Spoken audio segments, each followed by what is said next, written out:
DD10 news આપનું હાર્દિક સ્વાગત છે। હું છું હેપી અને હવે જોઈએ આજના મુખ્ય સમાચાર।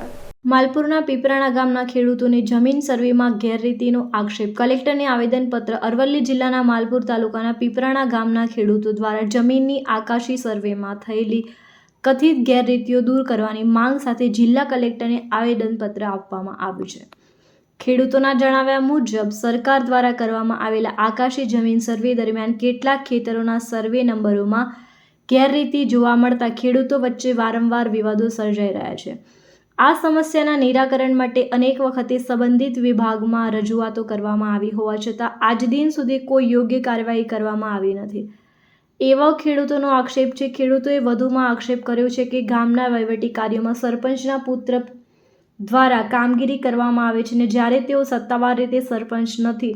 સમગ્ર મામલે નિષ્પક્ષ તપાસ કરી જવાબદારો સામે યોગ્ય કાર્યવાહી કરવામાં આવે તેમજ જમીન સર્વેમાં થયેલી ભૂલો સુધારી ખેડૂતોને ન્યાય આપવામાં આવે તેવી માંગ સાથે જિલ્લા કલેક્ટરને આવેદન સોંપવામાં આવ્યું છે। હું પીપરાણા પંચાયતનો ગ્રામ પંચાયતનો ખેડૂતનો દીકરો છું। કેટલા સમયથી ખેડૂતનો વિવાદ ચાલી રહ્યો છે। મને જાણ થઈ કે DLR કચેરીના ઓર્ડર આધારે સહિત માપણી થાય અને નિકાલ આવે એમ છે। તો આ સામેવાળા વ્યક્તિઓને અમારા પીપરાણા પંચાયતના સરપંચના દીકરા નિર્ભય રાઠોડ ઉર્ફે પિન્ટુ ખોટી રીતે એ લોકોને ઉશ્કેરીને અને આ લોકોને ખોટી રીતે હેરાનગતિ કરવાની ચાલુ કરી દીધી છે અને રસ્તામાં આવતા જતા લોકોને ટેલિફોનિક અવારનવાર અને મહિલાઓને આગળ કરીને પથ્થરમારો કરાવડાવીને ખોટી રીતે ટાર્ગેટ કરીને હેરાન કરવામાં આવે છે। તો આ કલેક્ટર સાહેબશ્રીને અને DDO સાહેબશ્રીને મારી નમ્ર વિનંતી છે કે આ મારા ખેડૂત ભાઈઓને તાત્કાલિક ન્યાય મળે। બે હાથ જોડીને મારી નમ્ર વિનંતી છે। છેલ્લા 1 વર્ષથી ખેડૂતોને હેરાન કરવામાં આવે છે અવારનવાર। કેટલા ખેડૂતો છે આ? લગભગ આ 200-300 ખેડૂતો છે અને આવા જ લગભગ 6 થી 7 વખત કિસ્સા બની ગયા છે પીપરાણા પંચાયતમાં। અવારનવાર ટાર્ગેટ કરવામાં આવે છે, ખેડૂતોને હેરાન કરવામાં આવે છે। કેવા પ્રશ્નો છે?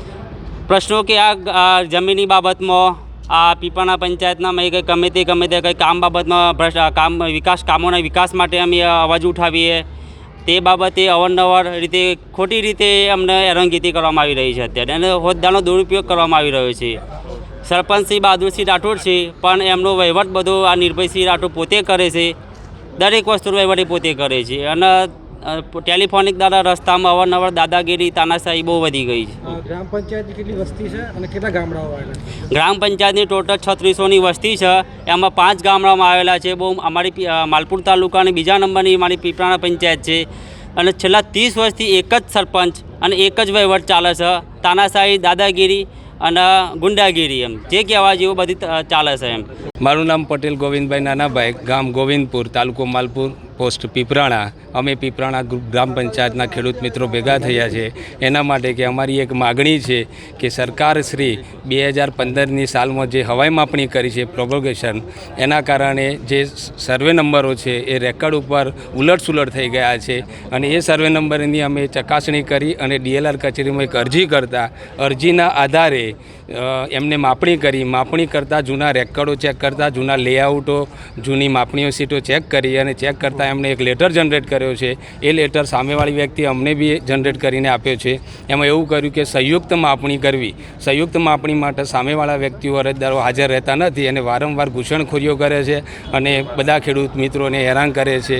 આ જે પ્રોબ્લેમ છે એ હવાઈ માપણીના કારણે થયો છે। એટલે ભવિષ્યમાં અમે કલેક્ટર સાહેબને એવું વિનંતી કરીએ છીએ કે અમે જે આવેદનપત્ર આપ્યું છે એનો જલ્દી ન્યાય મળે, એનો જલ્દી નિકાલ થાય અને રેકર્ડ ઉપર અને ત્યાં હોદ્દા ઉપર એકબીજાને મળી જવું જોઈએ જૂના રેકર્ડ મુજબ જમીન।